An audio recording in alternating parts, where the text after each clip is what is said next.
ધન આવતા પહેલા આ 21 સંકેતો જોવા મળે છે.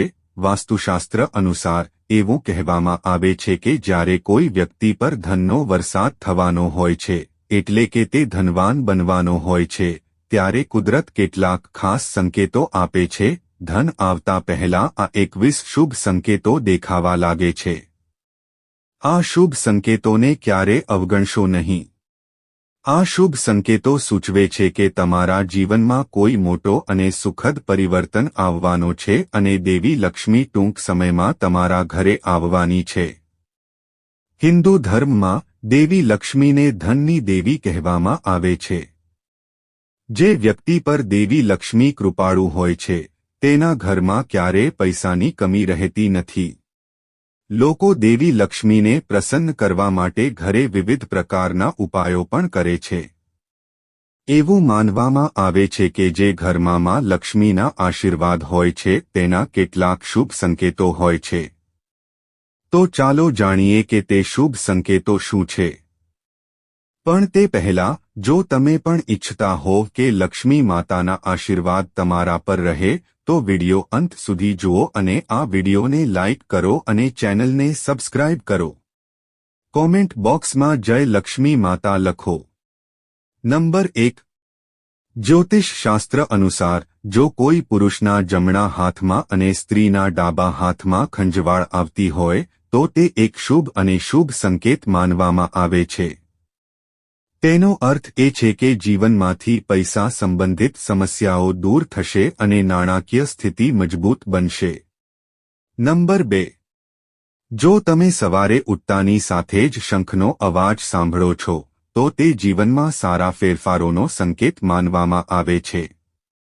આ સંકેત દર્શાવે છે કે તમારો ખરાબ સમય સારા સમયમાં ફેરવાનો છે.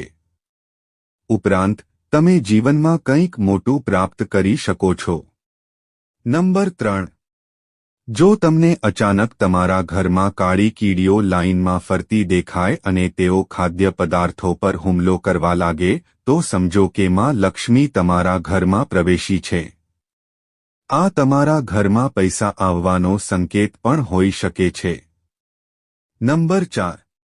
જો સવારે કોઈ ગાય તમારા દરવાજા પર આવે છે અને સાદ કરે છે, તો તેને ભગવાનનો આશીર્વાદ માનવો જોઈએ અને તે ગાયને રોટલી કે પાલક ખવડાવીને વિદાય આપવી જોઈએ. આનો અર્થ એ છે કે માં લક્ષ્મી પોતે આવીને તમારા દરવાજા પર ખટખટાવી છે. નંબર 5. જો તમારા ઘરમાં તુલસીનો છોડ ખૂબ જ ગાઢ અને લીલો થાય છે, તો એવું માનવું જોઈએ કે સુખની સાથે સંપત્તિ અને સમૃદ્ધિ પણ તમારા ઘરમાં ટૂંક સમયમાં આવશે. નંબર 6. નિષ્ણાતોના મતે જદુ, મૂળ અને દેવી લક્ષ્મી વચ્ચે ઊંડો સંબંધ છે. આવી સ્થિતિમાં જો તમે સવારે કોઈને જદુ, મૂળ લગાવતા જુઓ, તો સમજો કે તમે જલ્દી ધનવાન બનવાના છો. નંબર 7. જો તમને સવારે ઘરની બહાર પૈસા પડેલા જોવા મળે, તો આ પણ ધન પ્રાપ્તિનો સંકેત છે. જલ્દી તમને પણ પૈસા મળશે. બીજી બાજુ, જો કપડાં પહેરતી વખતે કે ઉતારતી વખતે ખિસ્સામાંથી પૈસા પડી જાય, તો તે ધન પ્રાપ્તિનો સંકેત છે.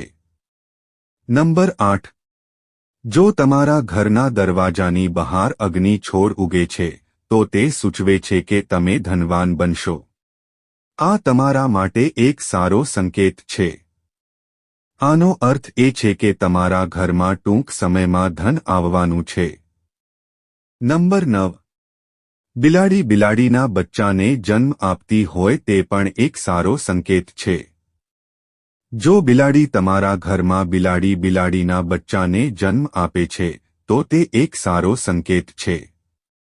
બીજી બાજુ, જો કોઈ કિંમતી વસ્તુ છત પર પડે છે, તો તે પણ શુભ માનવામાં આવે છે.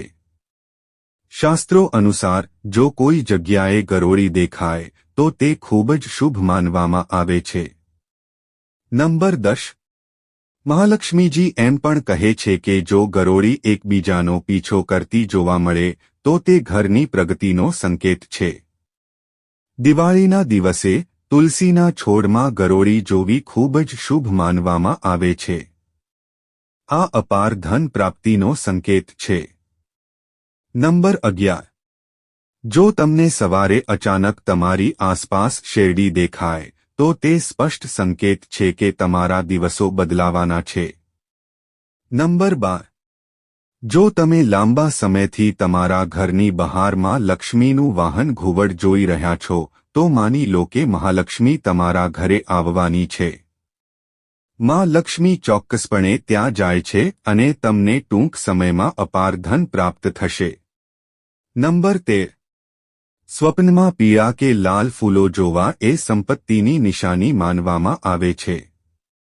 સ્વપ્નમાં મંદિર જોવું પણ શુભ માનવામાં આવે છે. તે ધન અને આધ્યાત્મિક પ્રગતિનું પ્રતીક છે. નંબર 14.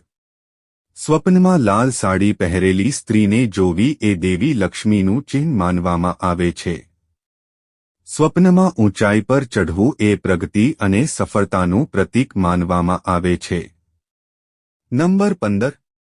જો તમે કોઈ કામ માટે બહાર જઈ રહ્યા છો અને રસ્તામાં તમને એક કૂતરો મોંમાં શાકાહારી ખોરાક અથવા રોટલી લઈને આવતો દેખાય છે તો તે સૂચવે છે કે તમને ક્યાંકથી ધન મળવાનું છે.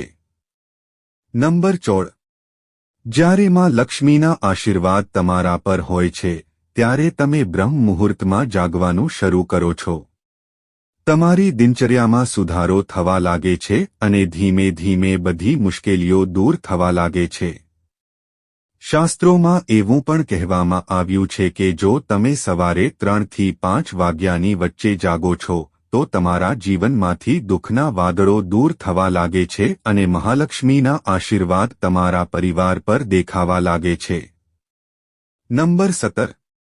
જો તમને સ્વપ્નમાં પોપટ દેખાય છે તો તમારે તેને શુભ સંકેત માનવો જોઈએ. સ્વપ્નમાં પોપટ જોવાનો અર્થ એ છે કે તમારી આર્થિક સમસ્યાઓ ટૂંક સમયમાં દૂર થશે અને મહાલક્ષ્મી તમારા પર આશીર્વાદ વરસાવશે. જો તમને ક્યાંકથી પોપટ કે ગરોળી દેખાય છે તો માની લો કે તમારું ધનવાન બનવાનું સ્વપ્ન ટૂંક સમયમાં પૂર્ણ થવાનું છે. નંબર 18. સવારે ઉઠતાની સાથે જ શંખનો અવાજ સાંભળવો પણ એક શુભ સંકેત માનવામાં આવે છે. જો તમે સવારે ઉઠ્યા પછી શંખનો અવાજ સાંભળો છો તો સમજો કે તમારો સારો સમય આવવાનો છે. જો તમે ઘરની બહાર નીકળતી વખતે કોઈ કૂતરો મોંમાં રોટલી કે કોઈ શાકાહારી વસ્તુ લઈને જતો જુઓ છો તો તે તમને ધન મળવાનો સંકેત હોઈ શકે. નંબર 19. કોઈ સારા કામ માટે જતી વખતે નપુંસકને જોવું પણ શુભ માનવામાં આવે છે. આવી સ્થિતિમાં જો તમે પણ કોઈ નપુંસકને જુઓ છો તો તેને થોડા પૈસા આપો. જો કોઈ સીગલ તમને પૈસા પાછા આપે તો તેને સુરક્ષિત રાખો. તેનાથી સંપત્તિમાં વધારો થાય છે. નંબર 20. ઘરની છત પર કોયલનું ગીત ગાવું પણ એક સારો સંકેત છે. જો આવું થાય તો તમારી સંપત્તિમાં વધારો થઈ શકે છે. નંબર 21. જો તમે સવારે ઉઠતાની સાથે જ પૂજામાં વપરાતું નારિયેળ જુઓ છો તો તેનો અર્થ એ છે કે તમારા પર પરમાલક્ષ્મીનો આશીર્વાદ આવવાનો છે. આ બધી માહિતી જાહેર હિતને ધ્યાનમાં રાખીને આપવામાં આવી રહી છે. તમારી શ્રદ્ધા અને માન્યતા પર જ્યોતિષ અને ધર્મના ઉપાયો અને સંકેતો અજમાવો. વિડિયોનો હેતુ ફક્ત તમને વધુ સારી સલાહ આપવાનો છે. અમે આ સંદર્ભમાં કોઈ દાવો કરતા નથી.